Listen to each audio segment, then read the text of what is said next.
Hi hello welcome to my channel Kavya talks. అందరూ బాగున్నారా? నేను చాలా బాగున్నాను.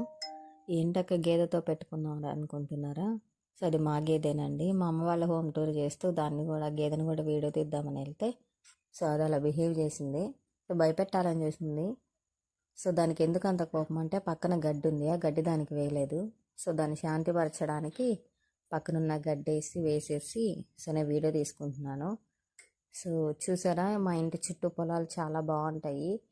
ఇంకా ఇది నార్మల్గా అయితే వరి అయిపోయింది, ఇది సెకండ్ పంట వేస్తున్నారు. నా ఫస్ట్ పంట ఏంటంటే వరి వేస్తారు. ఆ టైంలో అయితే ఇంకా చాలా బాగుంటుంది గ్రీనరీగా. సో అంతా చూపిస్తున్నాను. Thank you for watching.